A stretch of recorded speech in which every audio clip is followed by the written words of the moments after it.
Good morning, everybody. My name is Mike Parker. I'm getting ready for my 28th year as the voice of the Beavers, and we've seen a lot of things together over these last 28 years. They've been exciting and wonderful times, but I think we're heading into, as we reimagine it, a wonderful new era in Oregon State athletics with so many things to be excited about, the conference and the relaunch just weeks ahead. They've been incredibly challenging times, but here we are together today to celebrate in a very important day in the history of this university and the history of Oregon State athletics. So it is a true honor for me through all of these times that we've been observing and reading and watching and wondering.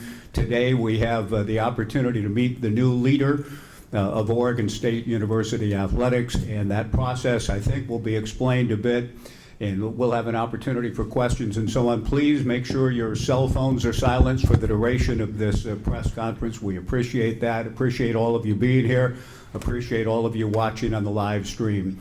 And I certainly do appreciate and have the honor of getting to introduce the president of Oregon State University. Please welcome Jayathi Murthy. Jayathi.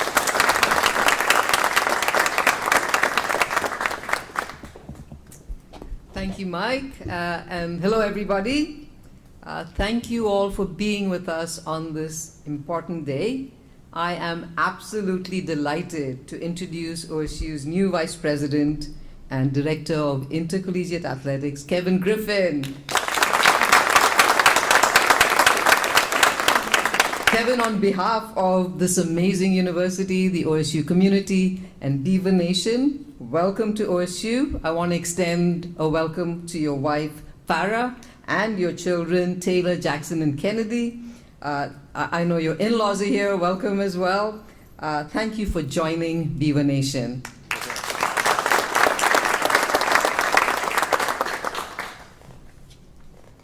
So why Kevin, right? I know that many of you have had a chance to meet him, and I know that the answer is pretty obvious. But let me first say a little bit about the process and the search committee that got him here. We had an amazing search committee with all kinds of representation across OSU who did a really difficult job very quickly. So thank you to all of you who served on that search committee for all the diligence that you brought to that process. I want to thank Scott, who's here today, Scott Barnes. Thank you for your service and your partnership. We would not be where we are today without you.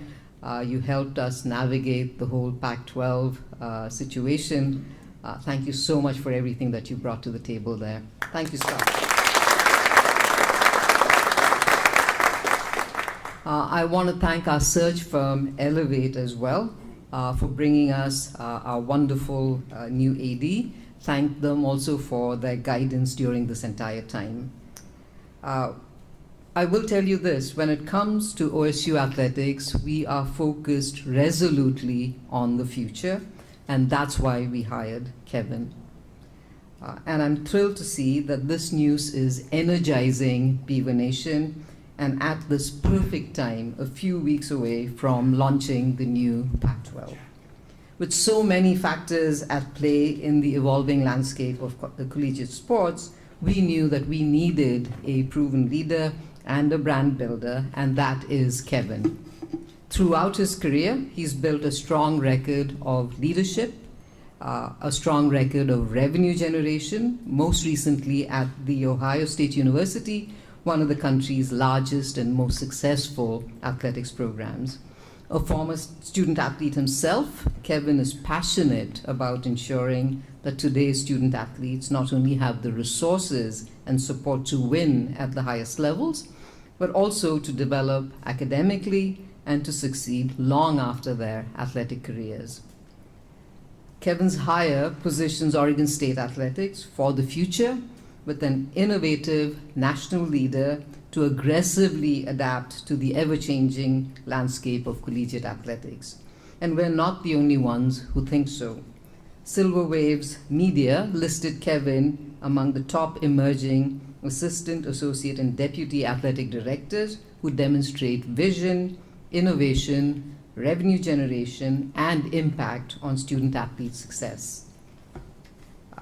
He's a change maker with a clear vision for OSU's athletics, and I cannot wait to start working with you, Kevin. So congratulations, Kevin Griffin. Once again, we're thrilled to welcome you and your beautiful family to Corvallis and to Beaver Nation. Please join me in welcoming Kevin Griffin to Oregon State. Thank you, and go Beavs.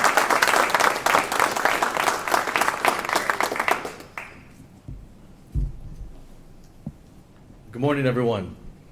I have not mastered the art of bifocals yet, so if you see me doing this, I'm in training, so I apologize. I'll be playing with my glasses a little bit. But good morning. I am thrilled to be here, and I can't thank you enough for allowing my family and I to join you here in Corvallis and Oregon State University and being part of Beaver Nation. I can't thank you enough. We are honored to be here. Again, I want to express my gratitude to President Murthy for allowing me to be here and hiring me. Also, our search committee that was already mentioned, Elevate, and Kyle Bowlesley, they did an awesome job. And everyone who served on the committee, we had a number of coaches, administrators, and other executives across campus who volunteered their time to be part of this process. So I thank you so much for that time that you placed. To be named the Vice President and Director of Intercollegiate Athletics here at Oregon State University, a premier institution with over 155 years of rich history, is really, truly an honor of a lifetime. But you don't get here alone. And so I have a number of folks that I want to take a moment to thank. Everyone at Ohio State, I want to show my gratitude to them for allowing me to grow, to participate as a member of their staff and help me get to where I am today. Particularly Gene Smith, who was our athletic director, who hired me. Ross Bjork's been amazing. Zen Riggs. Everyone in our leadership at Ohio State has really poured into me to help me be where I am today. As all of you know, we don't do any of these things on our own. We stand on the shoulders of others. I want to also thank all of our coaches who participated. You see many of them here in the room today. I look forward to working with you and partnering with you. You'll hear throughout my remarks how important it is for us to ensure that we give our student athletes the very best student athlete experience in all of the country. I'd be lying to you all if I didn't tell you, because you sit in those seats, it made this decision a lot easier. We are in good hands with our coaches, and the team that has hired those folks throughout the years. Thank you for doing that. It feels great to have an awesome team to walk into. So thank you for that.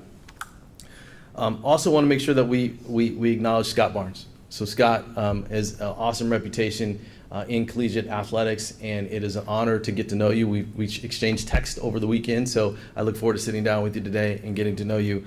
Gene Smith and others have said a lot of nice things about you, so I appreciate the leadership you've had over 10 years here at Oregon State, and I look forward to taking the baton from you as we go forward. So thank you, Scott, for that.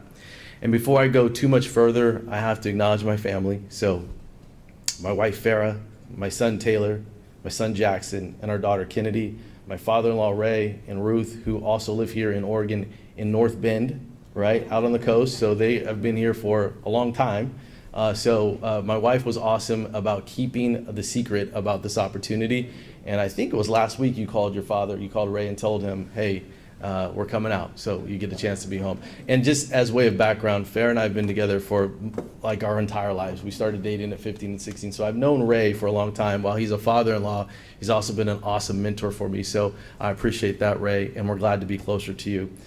As you all get to know me, family is really important. In fact, all of me and the best of me sits in these seats right here, so you'll see them around. While they're adult kids, they'll be around, but you'll see Farrah around a lot, and I appreciate you all. Thank you. Coming to Corvallis, you immediately feel this unique energy. It's an amazing place, and a little bit of a secret, but an amazing place. But what I was drawn to most was not just the beauty of Corvallis, but it was the people. And along the way, every single conversation I had, some with the group that was doing the recruiting during the search process, and other private phone calls with folks that I would call to check in on what is Oregon State all about. It became clear that this is a community of change makers and doers and folks who want to get things done. So it was a very exciting opportunity to match my ambition of how I try to lead and live my life. All of that aside, though, what stood out most was this deep commitment, this really deep commitment from President Murthy to everyone I spoke to, our coaches, to compete and to win at a high level. And the alignment was really, truly important. And you don't find that in every university. So from the president's office to the cabinet to athletics across campus, to hear everyone saying the same thing over and over again, and a commitment to making sure that our student athletes and our coaches and our staff are leading the way in the new Pac-12 was really important for me to hear, so I appreciate that. There's a full commitment to the pursuit of competitive excellence and winning, and you'll hear me say that over and over again today. We are going to win, and it's going to take all of us to do that. So while we embrace challenges at Oregon State, and that is important, one of the things that's important is that we're not starting from scratch. And Oregon State has an incredible history of excellence inside their athletics program.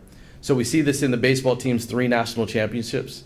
We see this in the deep postseason runs of our basketball, soccer, softball programs, and the national championship appearances by our golf team and our women's gymnastics team. We also see this in alumni who have worn the orange and black, icons like Gary Payton, Steven Jackson, and Jade Carey. During our all-staff meeting this morning, I told a little bit of a joke, but it's true. I first learned about Oregon State when I was in 7th or 8th grade, and there was a picture of Gary Payton in a Sports Illustrated magazine, and I cut it out and put it on my wall, and that's how I learned about Oregon State. And I think that's true. That's what athletics does for a lot of universities. It opens the door to who and what they are and the possibilities for other students. But what makes this program truly, truly special is the competitive excellence is perfectly married with the academic achievement of our student athletes and the well-being. Something truly special. This past academic year, our student athletes set department records for cumulative and term GPA. And that's what we're gonna be all about, supporting our students for their full development. So this part right here is really important to me. And I didn't share this broadly with you all, but my wife and I both were student athletes. Our oldest son was a college student athlete. Our daughter is currently a student athlete. And we think about the world in terms of student athlete development. And it's really, truly important to us. And we will do this at Oregon State better than anyone else, is to ensure that our students are healthy, they're growing, and they're ready for life after college. We also want to make sure that they're having a good time while they're here. And that's our mission and our focus. But let me be really, really clear here. Those things matter, but it's a heck of a lot better when you're also winning. And so we've got to make sure we're doing both of those things at the same time. And frankly, that's why so many of us have dedicated our lives to working in college athletics and higher education, is to support our students and ensure that our students and our student athletes' dreams come true. That's what I love to do more than anything, is to spend time with students. I had the opportunity to meet a few students downstairs in the welcome reception, and if you're with me, you'll see I'll ask students, where are you from, what are you studying, what are you studying, and what year are you in, and then can I help? And there's nothing better than being on the campus with students. It is absolutely inspiring. So when we have a conversation about the complexities of the business of college sports, we're going to start the conversation and we're going to come back to what's in the best interest of our student athletes. That matters in everything that we do. So you'll hear a lot of noise in the market right now, but what we have to do is make sure that our students, our voices are being heard. I was also told throughout this process that clarity is kindness, or being clear is kind. I've heard them in both different ways. And if that is the case, President Murthy was very, very kind to me. Yeah, very kind to me. When I asked her what's the most important objective, she said win. And it was like not win and, it was win. But we know when you're running a complex athletic department that all the other things matter as well. The student athlete development, the fundraising, the way that we commercialize our operation. But she said win, so I do appreciate that. And that's the bottom line. My job is to equip our coaches and our student athletes to perform at their best. And we believe performing at their best will mean that we sit atop the Pac-12 mountain in everything that we do. College athletics is under a massive, unprecedented evolution. No one needs to tell the folks in this room that. But the traditional models are changing, and the new financial realities present complex pressures for programs all across the country. And folks, I mean every single program is under the same amount of pressure and stress. Some look to this as a shifting landscape and see uncertainty. I look to this and see an amazing opportunity. As we launch the Pac-12, we have an opportunity, or relaunch the Pac-12, we have an opportunity to shape a new type of student athlete experience, use technology in different ways, and we get to design this the way that will be best for us to perform at Oregon State. Our rightful place is atop the Pac-12 mountain. Let me repeat that. Our rightful place is atop the Pac-12 mountain.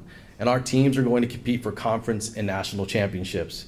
We will modernize our operations to maximize our brand value on a national stage and drive long-term financial stability required to compete at the highest level. Earlier today, I was asked what would be one of our largest challenges in my first year, and that was, I told the whole department, I'm going to say this, that we are going to sit atop the Pac-12, and that's going to pull a bullseye on our back. I can only say that because of the confidence we have in our coaches and the confidence that we have in the way that we will operate as an aligned organization. And I'm sure with the coaches sitting here today, I can look you in the eye, and we're going to do that together. And I look forward to doing that.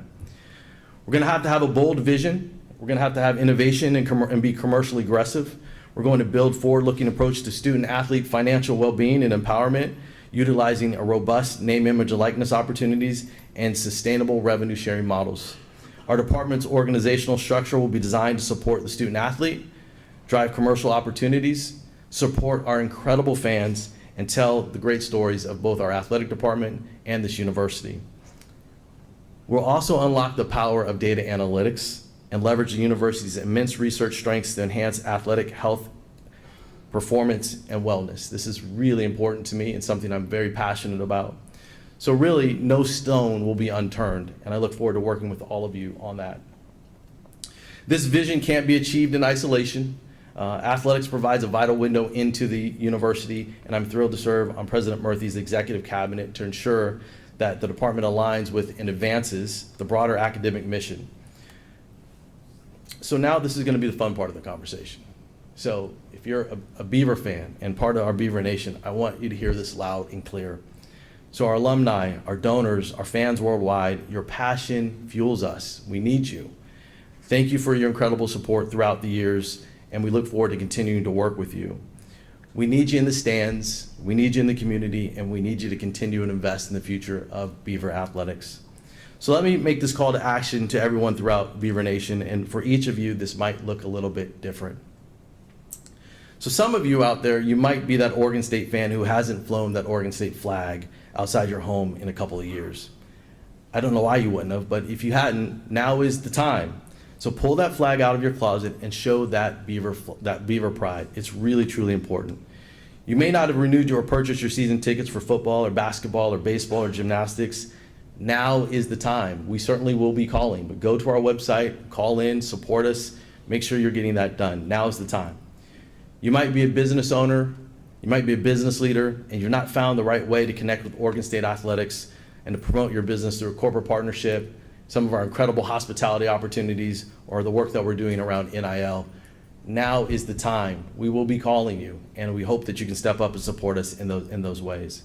By now, you've probably heard about the Valley Challenge, a $48 million fundraising initiative to support student-athlete revenue sharing, thanks to the generosity of the Wayne and Gladys Valley Foundation. It's anchored in an initial $24 million commitment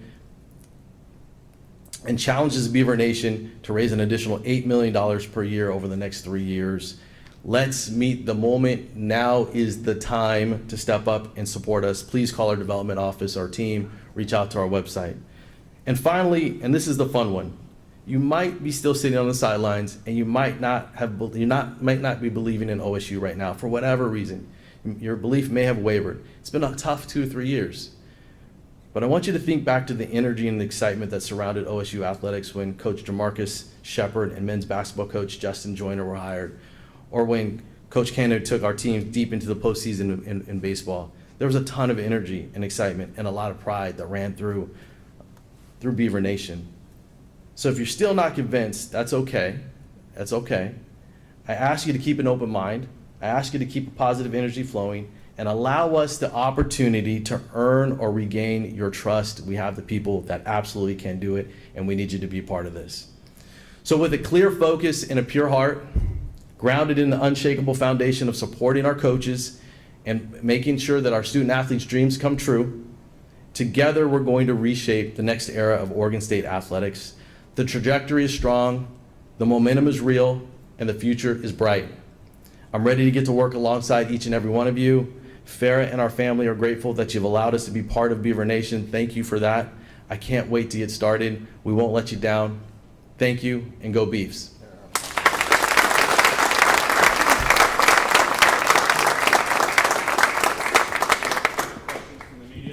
Please make sure to grab the mic and state your name and organization when asking your first question.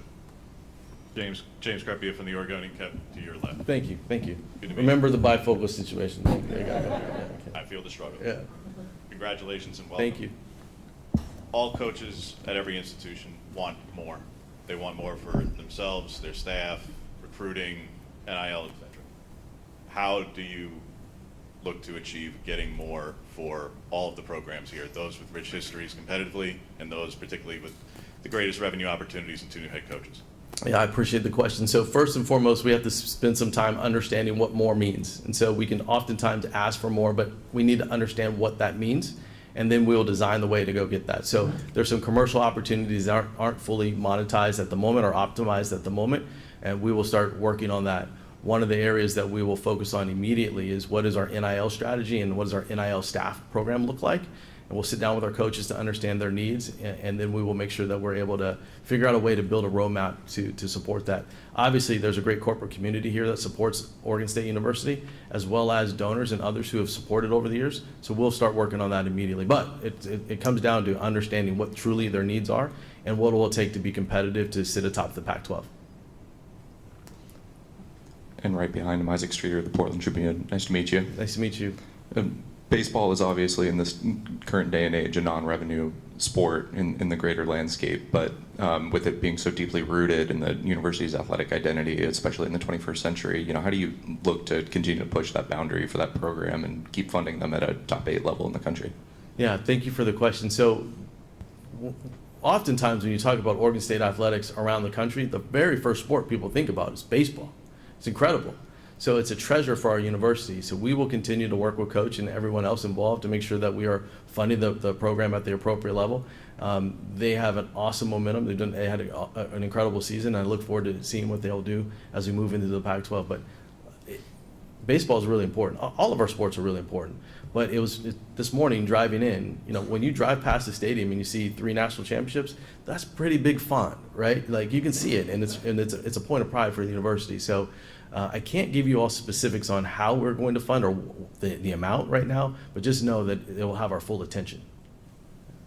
Jack Demler with KVAL. Congratulations and welcome to Oregon State. Thank you. You talked about how the rightful place is at the top of the Pac-12, and you made it clear that that's the goal year one. With so much uncertainty, especially here at Oregon State with new coaches, what's your plan as athletic director to make sure Oregon State achieves the top of the Pac-12? Yeah, so we're going to do an evaluation of everyone on our staff, and particularly the areas where they're driving revenue, specifically to support our teams. We're going to make sure that that's addressed right away. So at some point in time, I'd say in the near future, I'll sit down with the team, understand what their work looks like, who's in what seat, and what changes we may need to make. But we will focus on a couple of things. Number one, our finances, the revenues that we're bringing in. Number two, the creativity around that and like a CFO type of role and the work that they're doing to help us think through that. And then third, someone who's helping us lead all of our sports and really projecting out over the next 4 to 5 years of what excellence looks like. And then we'll sit with our coaches to understand that as well. So there's a bit of a skeleton of a plan right now. I don't want to go too far without spending time with the coaches and everybody else who's on the ground before I make decisions. But our commitment is to do that. And I couldn't be more clear about what President Murphy said. She said win. So like this is our focus, and this is what we have to do. It wasn't win like maybe, it was win. And so we've got to be able to do that. So having that support from the university matters a lot. And so far, I'll be honest, there's been a lot of folks who across the university in leadership roles who've said, hey, I have some ideas that might be able to help you there. So it'll be a collective effort, not just inside athletics, but across campus to unlock resources. Joe Ranieri with KGW-TV. Congratulations on the Thank new you, position, and welcome to Corvallis. You're coming to a good time. This is beautiful this time of year. But obviously, we have Texas Tech on the schedule week 2, our first home game of the season. As you know, it's in the news the last couple of days. How do you feel about playing them, considering what's going on and what's been going on with the courts in Texas? Yeah, I appreciate the question. So a couple of things. Number one, Scott is our athletic director right now. So that's a question for Scott to answer. So that's important. So we're going to remember that.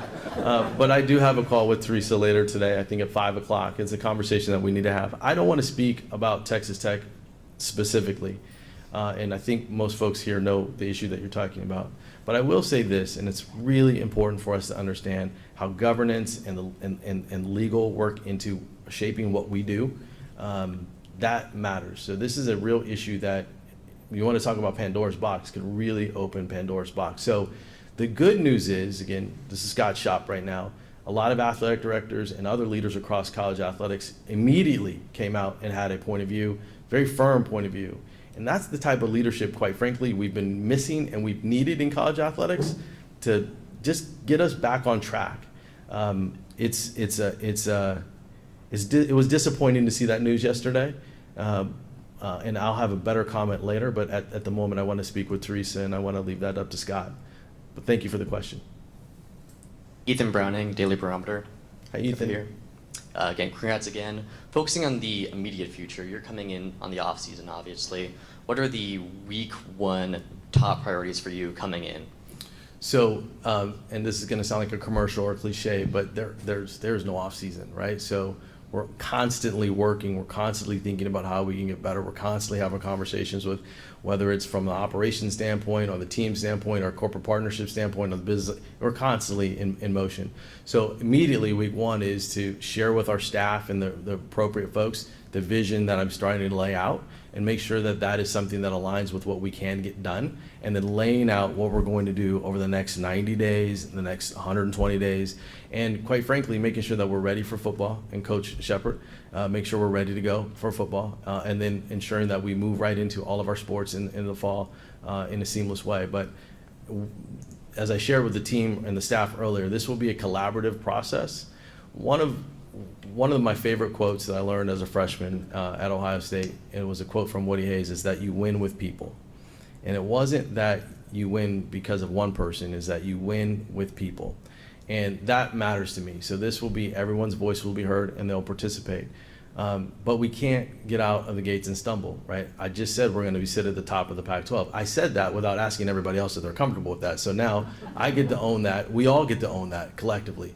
And I've heard over and over again from everyone that matters that they're supportive of that concept, of that idea. So we're going to get out of the box and we're going to win. But my kids are older, and I've shared this with other people. They're not in the house. I have nothing else to do but this job. And so I'll try to not drive everybody nuts. But that's truly the focus, is to make sure that we're the leaders of the Pac-12. I don't know if I shared this with this group earlier, but to me, it's important when folks think about the Pac-12 as we go forward, the very first school they think about is Oregon State. We have to lead. We have to lead. By the way, there's some great schools in our conference, right? And they're well equipped and well staffed and ready to go as well. So it's going to be a dogfight. But I'm up for the challenge, and I know our coaches and our student athletes and everyone else are up for the challenge as well. Kevin, Kerry Eggers, KerryEggers.com. Nice to see you. Nice to meet you. During your playing career, you mentioned Ohio State. You scored 2 touchdowns on the punt block plays, That's which right. I find pretty amazing. Talk about the one that's the Sugar Bowl that helped you guys beat Texas A&M, and also you were the special teams captain. Did that help start to prepare you in any way for your career? Yeah, I think those games are in black and white at this point, right? Feels like forever ago. But I will tell you a very intimate story about that Sugar Bowl game, and then we'll get back to Oregon State. This is the importance of your sports performance and psychology and everything that goes into our student athletes. The night before that Sugar Bowl game, we had great coaches, so we had a play set up, and we were playing Texas A&M, and my brother was staying with us. Farrah and I were married, and I said, hey, I'm going to score a touchdown on this play. And this is the night before. And then it happened, like exactly how we had practiced, exactly how the night before we visioned with our sports psychology team. It all happened. And what was really fortunate, we had practiced, we'd done the visualization, and I was prepared. And at that moment, it was really easy to pick up the ball and then run 15 yards into the end zone. But that was a culmination of a lot of things that went into place, right? Coaches knew how to design the play the right way. They had the right players in the right position. Our sports psychology team took us through visualization, and then I was ready to pick it up the ball and score. It took a team effort. By the way, I didn't block the punt. Derek blocked the punt, which again points to the teamwork. So I just use that as an analogy. I'm glad you asked the question, because it shows how many people participate and how many people have to do a great job for that one moment to come to life. Yeah. Richard Gordon, KGW News, back here. Hey. You're leaving Ohio State. What do you see as the biggest hurdle coming to Oregon State that you're going to have to adjust to first? Making sure everybody believes. Talk is cheap. And so I've said a lot up here, and we got to make sure everyone believes. And if we can all do just a little bit more, and we can all believe, and we can all do this thing together, then we're going to be in a really good spot. So everyone has to believe. We have to earn everyone's trust, right? And that's going to take some time. But I found that this fan base and this organization and this community, they are committed to winning. And so if we can do this together and folks can believe, then I think we're going to be in good shape. Hello there, I'm Ron Callan, Beaver Sports Network. Hi, Ron. And the Beaver Sports Podcast. And in 3 weeks, the Pac-12's up and running, and your reaction to the new teams involved. What do you think of this conference? Right now, the Pacific time zone has no power conference. So my question is, can it get to that? Can it get back to it? Because, hey, there are some teams on the West Coast playing in power conferences, but that's a whole different story. Anyway, what about that? What about this conference and getting to that level? So I grew up in Seattle, so rooting for the Pac-10 and then became the Pac-12 was kind of all that I knew. So I'm really, really excited to reimagine what that is going to look like. I think we'll sit down for an episode of your podcast, and we can maybe talk about media and what that means in time zones and whatnot. But we are well positioned to do an awesome job, an incredible job, not just us, but all the members of the conference to represent the West Coast. I don't like to think about it, but the western part of the United States exceptionally well. I was speaking with some of the ADs in this conference, and it's a competitive conference and well equipped. And so I think we're going to show really well when we launch in the fall. So excited about that opportunity. But I think we can spend some time on one of your episodes of your podcast talking in more depth about how do we tell that story outside of this time zone. And that's one of our challenges, is just like, how do we get the attention for the excellent work that we're doing, not only here at Oregon State, but across the conference for others to know about. It is, having lived in that part of the country, there's a lot of people east of the Mississippi, right? And we have to think about that. It has to be part of our calculus and how we think about our storytelling and all that we want to do to put Oregon State where we know we should be. I'll look forward to that podcast. Absolutely. Thank you. Yeah. Brenna Green, Coin 6 in Portland. Just looking down your resume, there's a lot of professional team experience. I was wondering if an AD job was something you always aspired to, or if this is a relatively new revelation in your life to want to be an athletic director. Yeah, that's a great question. So I was really fortunate as a student athlete at Ohio State. I also interned in our sports information department. So I'm one of the few people who worked for Andy Geiger and then Gene Smith and now Ross Bjork at Ohio State. But I wanted to be like Andy Geiger, who was a longtime athletic director at Ohio State. So my first passion was working in college athletics. I just so happened to fall into professional sports and fell in love. Honest truth is, I never really thought about going back, but I constantly had conversations with Gene, and when the opportunity presented itself, he said, "It's time to come home. We need you as we think about how to commercialize this enterprise a bit more."